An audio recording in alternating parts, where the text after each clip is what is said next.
The patrol cruiser was ringed by flames, its tires inches from the rising fire line. Inside, Gregory Walsh screamed into his radio, his panic reverberating through the quiet Texas dawn.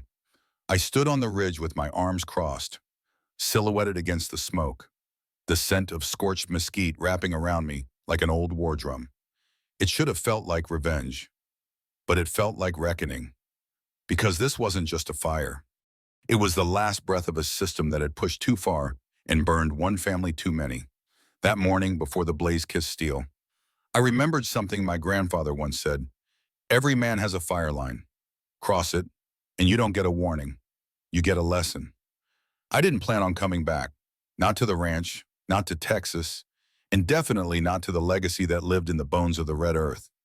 A few months earlier, I was still in Silicon Valley, an engineer making six figures, designing code I didn't believe in for companies I didn't respect. Then came the layoffs. A quiet Friday afternoon, a Zoom call, and suddenly my world was an inbox with no replies. I packed my apartment with numb hands, turned in my badge, and drove 16 hours with nothing but a box of old photographs and a dog-eared letter from my grandfather telling me, "You always have a place here. Just don't wait until it's too late." The ranch wasn't supposed to be mine. It had been in the Walker family for 4 generations, 24 acres of stubborn land that refused to be anything but wild. After my father died 3 years ago, Grandpa Sam had taken the reins again, keeping the place alive with grit and a worn-out tractor. I didn't know what I was looking for when I returned.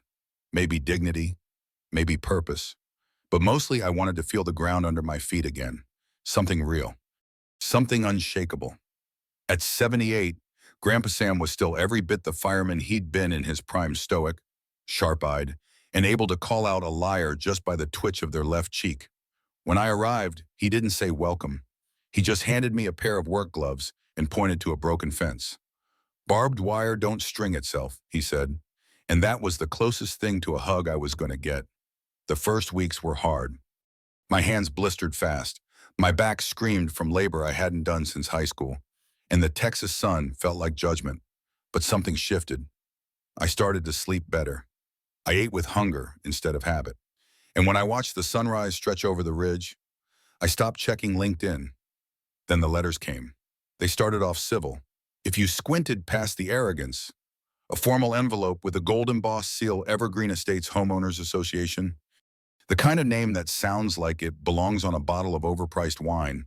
The letter accused us of excessive vegetation growth and warned of fire hazards. I laughed. Our property wasn't within their jurisdiction. Never had been. The line was clear legally, historically, and morally. But the HOA didn't care about lines. They cared about expansion. And we were inconvenient. Soon the notices became weekly. Unauthorized waste structures. Unapproved exterior aesthetics. One of them said our barn roof color clashed with neighborhood harmony. I showed it to Grandpa Sam over breakfast one morning. He didn't laugh. He stared out the window, coffee steaming in his gnarled hand, knuckles white. "Take a look," he said, nodding toward the old oak by the fence line. At first, I didn't see it. Then the glint of plastic caught the light. A black cylinder, no larger than a soda can, strapped to a branch with nylon ties. It was a camera, aimed square at our barn. New. Installed overnight. "They pulled this same shit on your grandmother," Grandpa said, low and tight. "Harassed her when I was away on wildfire duty. Drove her to tears over chickens too loud and hay too tall." He paused. "I swore on her grave I wouldn't let them take another inch." We checked our own cameras, grainy night vision footage revealing a man in a security vest scaling our fence with a ladder. He was precise, professional, and entirely illegal. His name was Gregory Walsh. HOA security chief, former police officer fired for abuse of authority. Now repackaged as a suburban enforcer for hire, I reached out to Olivia Bennett, a college friend turned environmental attorney. She met me in town over coffee and legal pads. "They're building a paper trail," she said, flipping through the violation notices, documenting a pattern, real or not, to establish a record of negligence. Then they fine you. Then they lean on the city to seize the property. This isn't about a fire hazard. This is about control. She pulled out her tablet. "You need to see this." What she showed me turned my stomach. A glossy, full-color site plan labeled Evergreen Estates Expansion Phase 2. At the center of it are land, trees we planted, fields we rotated, gone, replaced by a golf course, luxury condos, and a spa. They've already pitched this to investors. Olivia whispered, "They're acting like you've already sold." That evening, I returned to find a white SUV parked 3 feet over our boundary line. Evergreen Estate security blazed across the side. Gregory sat inside, camera in hand, telephoto lens trained on our kitchen window. Grandpa Sam was already outside, pounding a freshly painted "no trespassing" sign into the ground with a post driver like he was nailing God's law into stone. "You're on private land," I said, stepping closer to the SUV. "Move your vehicle." Gregory didn't blink. He lowered his sunglasses, revealing pale blue eyes devoid of doubt. "Just monitoring drought risk." He said, "Public safety concern." His hand hovered near his radio. "Don't make this difficult, son." Grandpa Sam stepped forward, unfolded a yellowed survey document from 1928. "According to this," he said, voice steel flat, "you're 20 feet inside our boundary." Gregory faltered, just a hitch in his breath. Then he started the engine and backed up, but only to the fence line.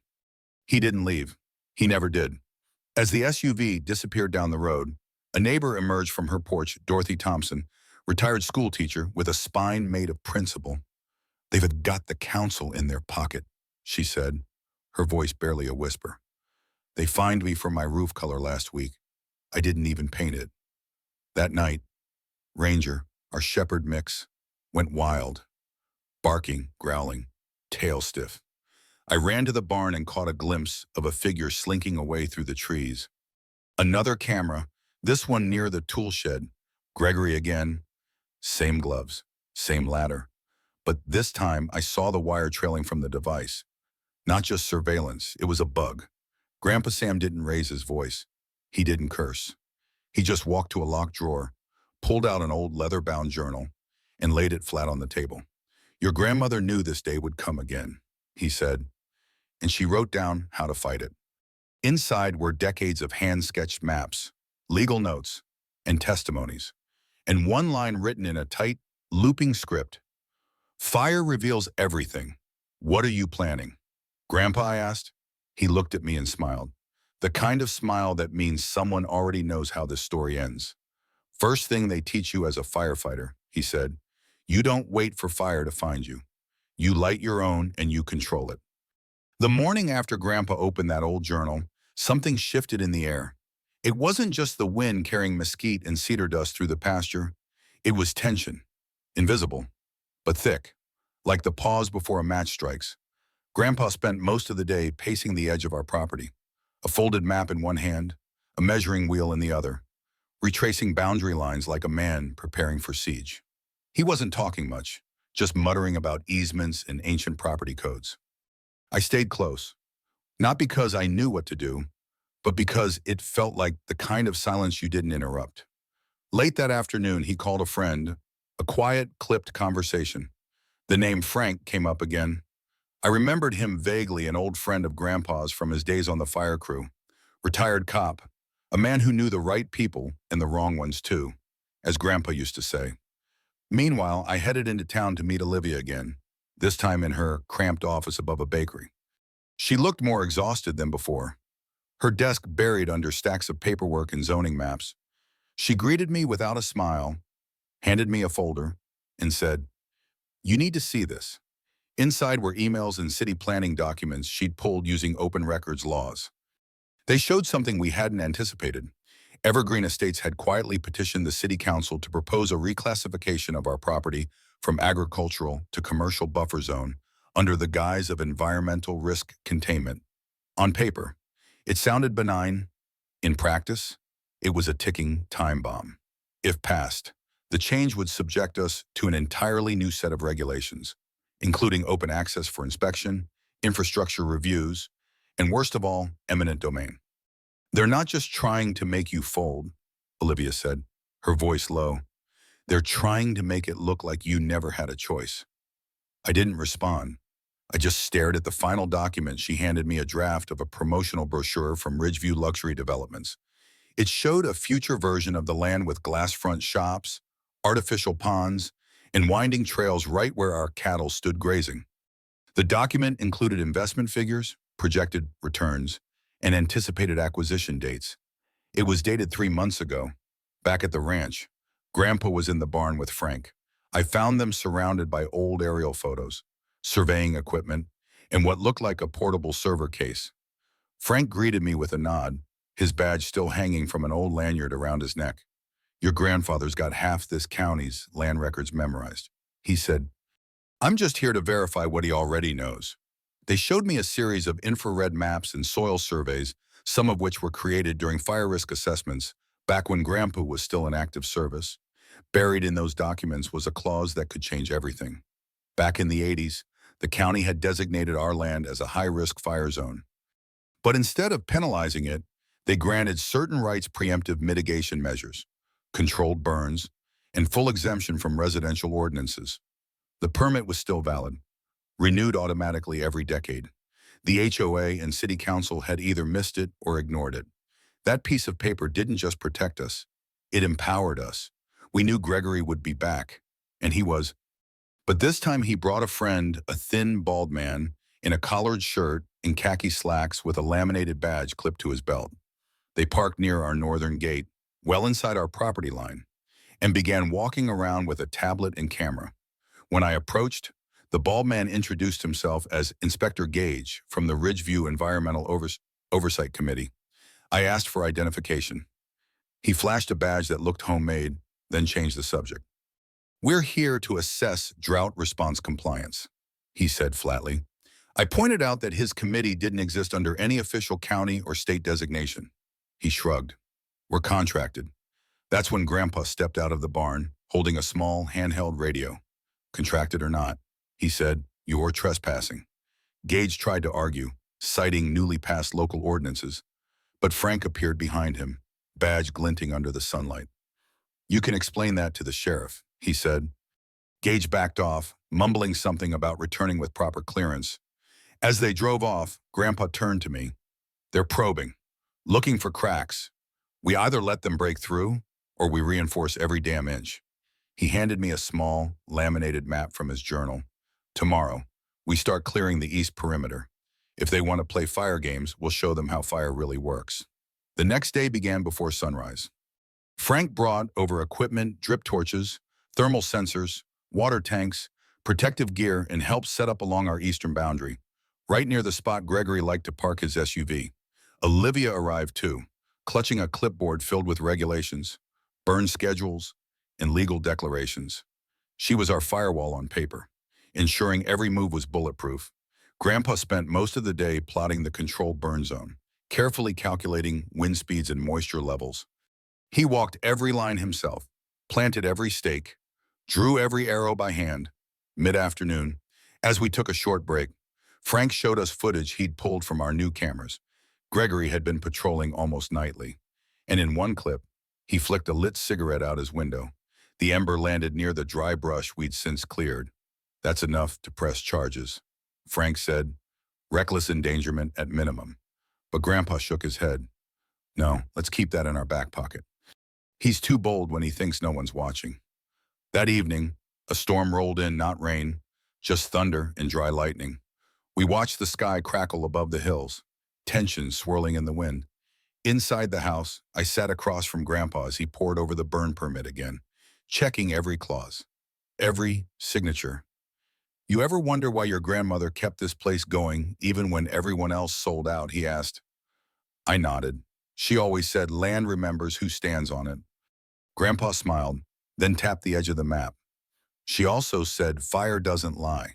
It cleans, it reveals. It makes cowards run and makes the brave stay. I went to bed with those words humming in my head. At 2:14 a.m., our motion sensors pinged. A vehicle had pulled up to the eastern boundary. It was Gregory again. Alone, his SUV angled just inside the fence. He stepped out, walked a lazy circle, then returned to his car and reclined the seat. I watched on the monitor as his eyes drifted shut. A gust of wind blew dust past the lens. Grandpa appeared behind me, watching silently. After a moment, he said, Tomorrow's forecast calls for low humidity and steady wind from the west. That's ideal. But what if conditions shift sooner? I didn't answer. He walked to the table, picked up the radio, and made a call. It wasn't to 911, but to an old colleague at the fire department. He didn't give instructions, just a heads up, a courtesy, a warning. Outside, the land waited, dry, quiet. Charged, Grandpa Sam adjusted his old fireman's jacket, walked outside, and began prepping the tanks. He didn't need to say anything. I understood. The plan was already in motion, and the fire wasn't just about reducing brush. It was about drawing a line and daring the world to cross it. The sky was still a deep charcoal gray when I stepped out into the yard, boots crunching on the dry soil. The smell of dust and old mesquite thick in the air. Grandpa Sam was already up, moving like a man with a mission carved into his bones. He didn't speak when I joined him, just handed me a drip torch, already filled and primed. Frank was adjusting the water tanks on the ATV, and Olivia was leaning against her car, reviewing documents with a highlighter like she was preparing for trial. We had notified the fire department the day before, filed all the paperwork, double-checked wind forecasts, humidity levels, fire break perimeters. Everything was by the book, everything legal. But this wasn't just a controlled burn. This was a message, a line drawn not with ink or fences, but with flame. From the security monitor in the barn, we could still see Gregory's SUV parked near the eastern perimeter, partially concealed by the overgrown brush he had spent the last few weeks insisting was a public threat. He hadn't moved since 2 a.m., still reclined, still asleep, still trespassing. The irony was nearly poetic. The very hazard they accused us of ignoring was now their own hiding place. But we weren't setting this fire for revenge. We were setting it to reclaim control. As dawn broke, the fire department radio crackled to life. A calm voice confirmed their awareness of the burn, their readiness to deploy if needed, and their acknowledgement that all permits were in order. You're clear to proceed. Sam, conditions optimal, stay safe. Grandpa gave a slight nod, then looked at me. You ready? I swallowed hard and returned the nod. No turning back now. Frank manned the first ignition line, torch in hand, dragging flame along the southwest edge of the burn zone. The dry grass caught immediately, curling inward as if it were afraid of its own combustion. Small tongues of fire licked up along the fence posts, then spread sideways across the brush in a slow, mesmerizing wave. Grandpa and I followed with secondary ignitions, circling the perimeter. Olivia stood near the ridge, camera in hand, documenting everything. She knew how this would play. The HOA would accuse us of recklessness, maybe even attempted arson.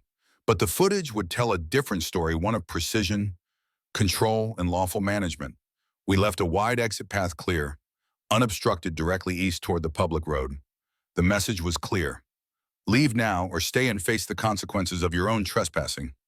Smoke drifted upward in a thin gray veil as the wind cooperated, guiding the fire inward instead of outward. Birds took off from the treetops in sudden bursts, as if sensing the shift. Then, through the monitor, we saw movement. Gregory was waking up, his head lifted slowly, eyes blinking against the light.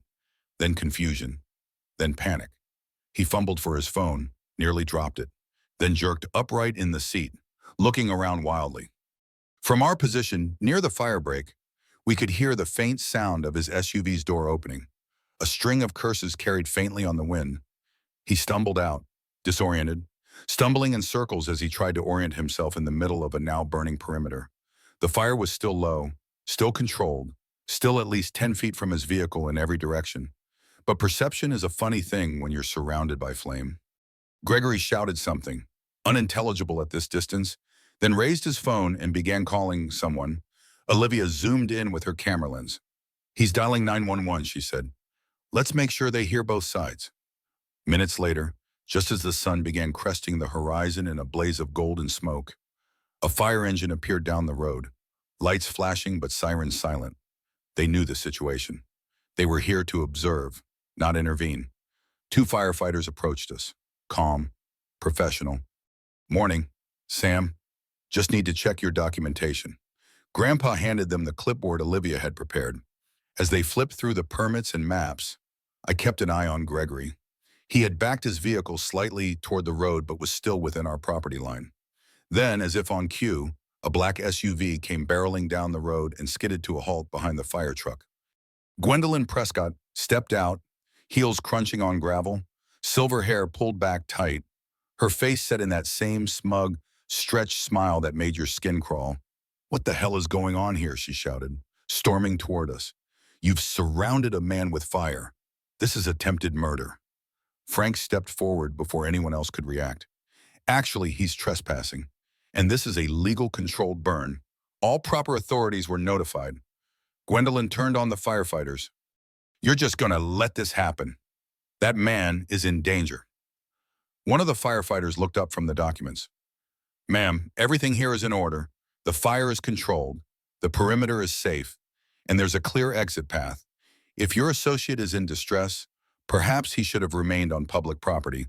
Olivia handed her another set of copies. "Here are the permits, and if you'd like to dispute any of this, we'll be happy to review it, preferably in court, under oath." Gwendolyn snatched the papers from her hand, scanning them desperately. Finding no errors, she turned to Gregory. "Get in the car. We're leaving." But Gregory didn't move. He was shaking, pointing at Grandpa Sam. "They did this on purpose." He growled. "They knew I was here." Frank stepped forward again. "And yet you were on private land. We also have footage of you flicking cigarettes into the brush. Would you like us to show that to the fire marshal?" Gregory's hand twitched toward his belt, toward where his holster used to be. But it was empty. He'd been stripped of weapon privileges after his previous outburst weeks earlier. Still, the gesture was enough to make everyone tense. And that's when Ranger, our shepherd, came flying around the corner, barking furiously. He didn't touch Gregory, just startled him. Enough for the man to slip on the watered-down mud near the fire line and fall face first into a puddle of soot and ash.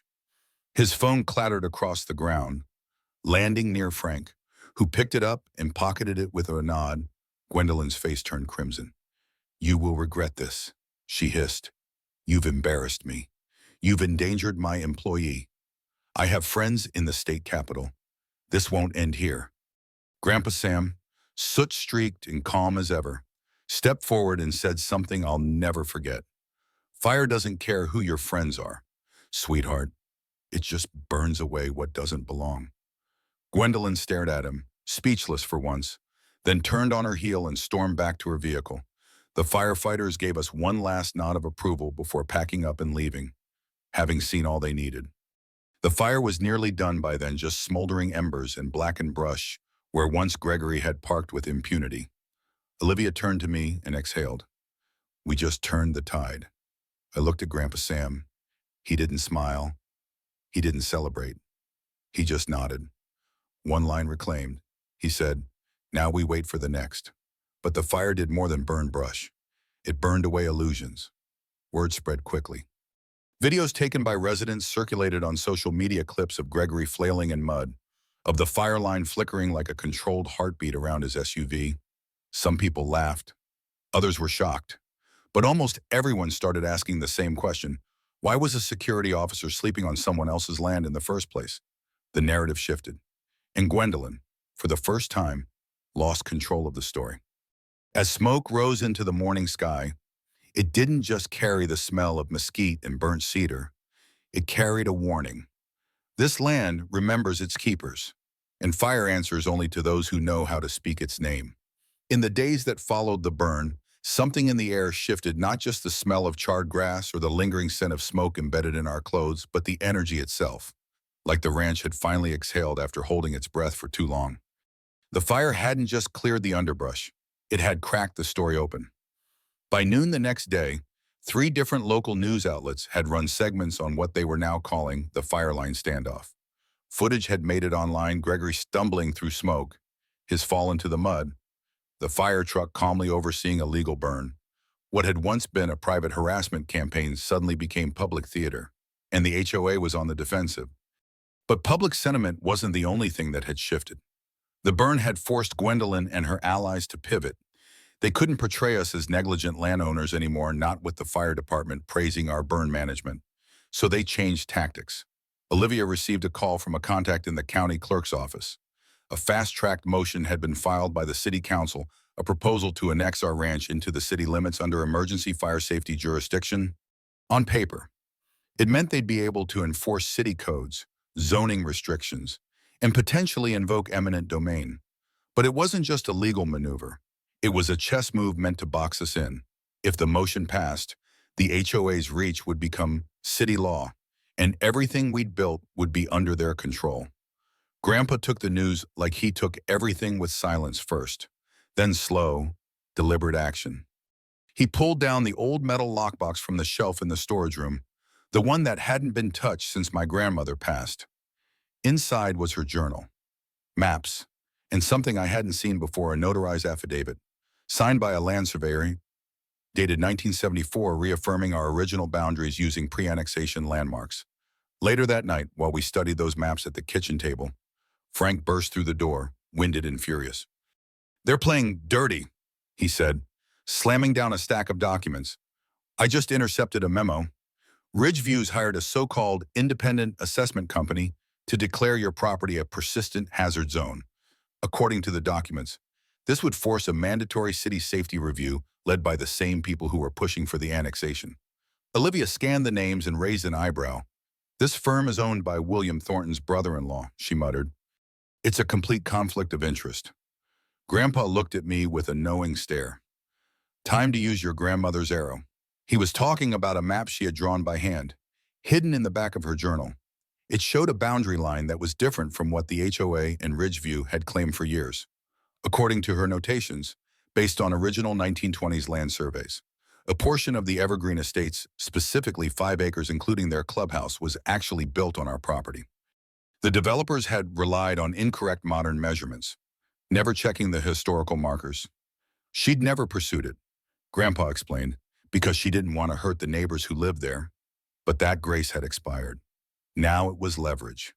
The next day, Olivia and I brought the documents to the county registrar's office, where we requested certified copies of every adjacent development approval since 1985. One by one, we traced the paperwork, and sure enough, the error had been baked into every subsequent plan. The HOA didn't just want to steal our land, they were sitting on part of it already. When we brought this discovery to Dorothy Thompson, she was stunned. "You could make them tear it all down," she whispered. "The clubhouse, the walking trails, even part of the pool." But Grandpa had other ideas. That weekend, Dorothy hosted a neighborhood meeting in her living room. Word had spread, and over 24 residents showed up, crammed together on mismatched chairs and folding stools, some of them still wearing HOA-sanctioned polos, others nervously glancing toward the windows like someone might report them. Olivia stood at the front, explaining their rights under the HOA bylaws, specifically the clause that allowed members to petition for a vote of no confidence in the current board. I explained the land discrepancy and made it clear we weren't seeking revenge or to tear down anyone's home. We just wanted our boundary honored, and the intimidation stopped.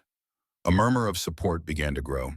People shared their stories, fines for minor yard decor, threats for using non-approved contractors, sudden increases in dues with no clear explanation. It wasn't just about our land anymore. It was about power, and people were tired of being ruled by fear. But Gwendolyn wasn't backing down. The morning after the meeting, we received notice from our bank that our mortgage was under review again, citing reports of environmental risk and zoning uncertainty. The timing was too perfect. Olivia called a friend in the lending department and got confirmation someone on the city council had forwarded the new hazard assessment directly to the underwriter. We were being squeezed. Grandpa didn't react with rage. Instead, he picked up the phone and made 3 calls. One to the county newspaper, one to a local investigative journalist, and one, finally, to the state land commissioner's office. "If they want a war," he said, "then we give them something they can't hide from." The next city council meeting was standing room only. William Thornton sat stiffly at the head of the chamber, flanked by 2 other council members and visibly sweating. The annexation proposal was item number 1. As expected, William tried to rush it through, citing urgent fire risk and community protection. But Dorothy stood up from the audience, holding up 3 separate independent assessments, certifying our ranch's fire safety protocols as exemplary. "I move to table the vote, pending further review," she said clearly. A buzz swept through the room. William looked to his colleagues, 2 of whom, to his visible horror, nodded in agreement. The vote to table passed.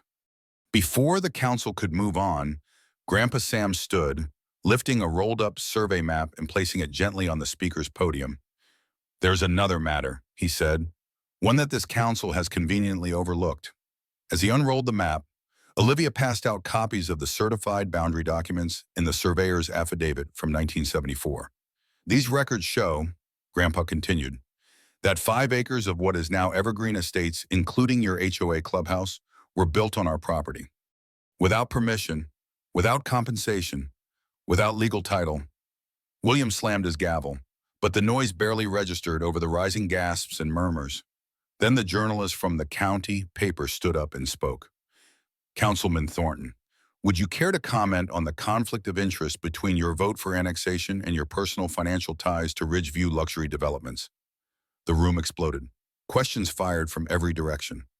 Gwendolyn was nowhere to be seen, likely warned in advance, but her name echoed like smoke in a chamber full of flame.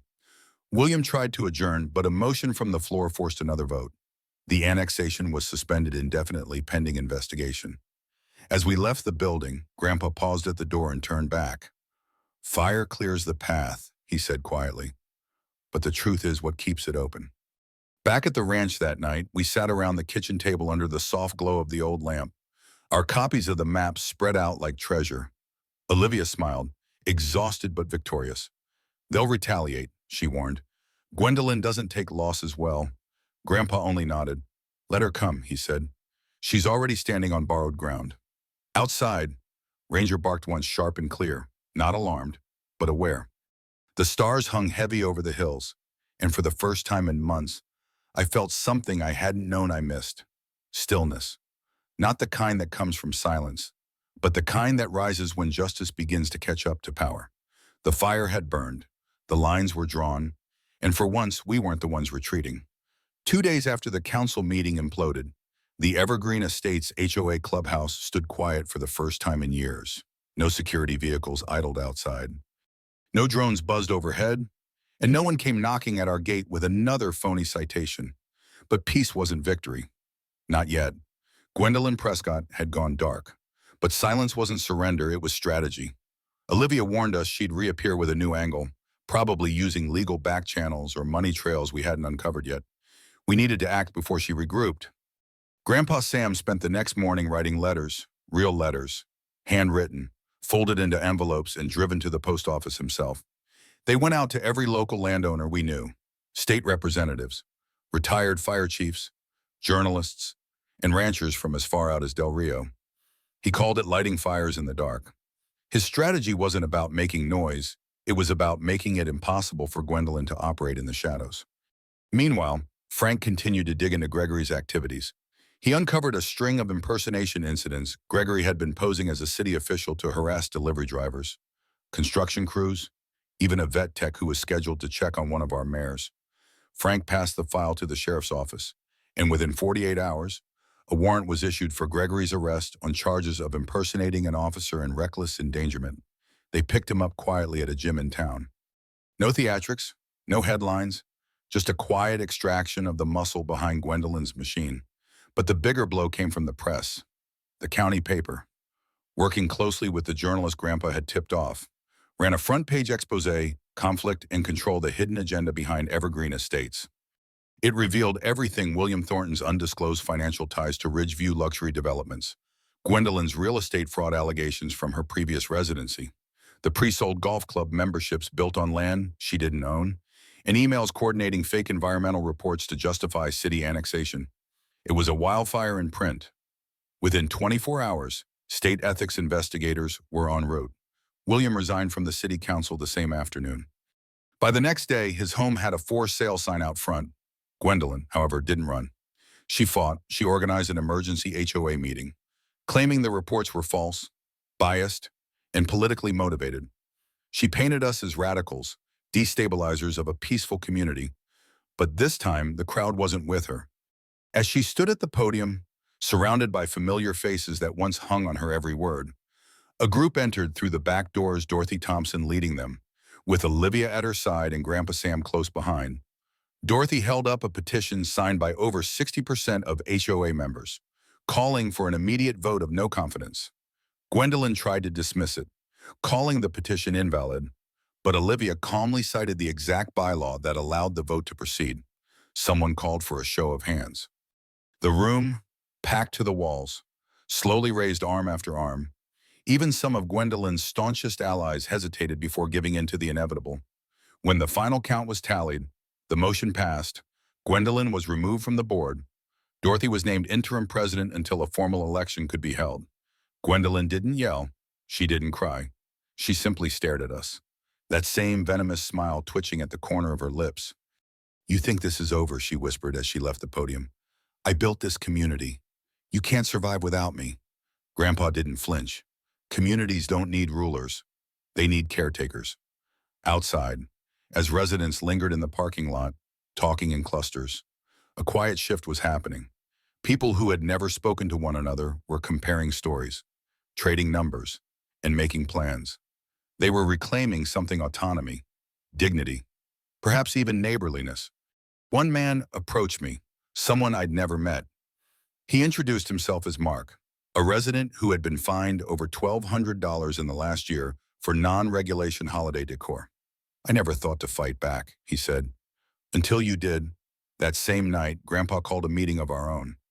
Not at the city hall, not in any formal space. Just a fire pit near the barn, a stack of fold-out chairs, and some coolers full of iced tea and Lone Star. Dorothy came, along with half the interim HOA board. Olivia brought documents to review, while Frank kept watch from the gate, still cautious even in victory. We discussed something we hadn't spoken aloud until that moment: the 5-acre mistake, the land where the clubhouse had been built, and what to do about it. Legally, we had the right to claim it. We could evict, litigate, or sell at a high premium. But Grandpa surprised everyone when he said, "We're not going to do any of that." Silence followed, heavy and confused. "We're going to give it back," he continued, "not to the HOA, to the community." He unrolled a sketch, a rough drawing of what that land could become: a park, a green space with a small pond, a shared gathering place. "If we turn this fight into something better," he said, "we don't just win, we heal." Olivia and I worked late into the night, drafting the paperwork. By morning, we had an agreement ready: a formal land use partnership that would convert the disputed acres into a jointly maintained community park under neutral stewardship, with no oversight from the HOA board, no politics, no power plays, just shared responsibility and open access. 3 months later, under the shade of a new pergola near the freshly dug pond, we held the opening ceremony for what was now officially named Walker Community Park. Families from Evergreen Estates and the surrounding area gathered for a picnic. Kids ran barefoot across the grass. Old neighbors sat beside new ones, passing casseroles and stories like they'd known each other for years. Dorothy gave a speech, simple and heartfelt. The Walkers could have taken us to court. They could have torn this clubhouse down, made examples of us all. But instead, they chose to plant something new. The applause was real, earnest, no camera crews, no politicians. Just a shared breath of fresh air after months of smoke. I found Grandpa near the edge of the pond, watching Ranger trot back and forth with a stick in his mouth. "She would have loved this," he said softly, eyes fixed on the ripples in the water. "Your grandmother. She always believed in fire as a beginning, not an end." I nodded, not trusting my voice. He turned to me then, his face weathered but calm. "You did good. Logan, you stood your ground, and you built something, not just defended it." I watched the park fill with life behind him: families, laughter, peace, and I realized that what we'd done was more than win a battle. We had burned away a rot that had poisoned our community, and in its place we'd sown something stronger. The fire line that once divided us had become the outline of a shared future, one we didn't buy, one we didn't vote for, one we earned. Sometimes the best defense isn't a fence or a permit.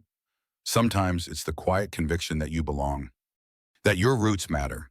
That legacy isn't just about what you inherit, it's about what you protect and what you're willing to give back.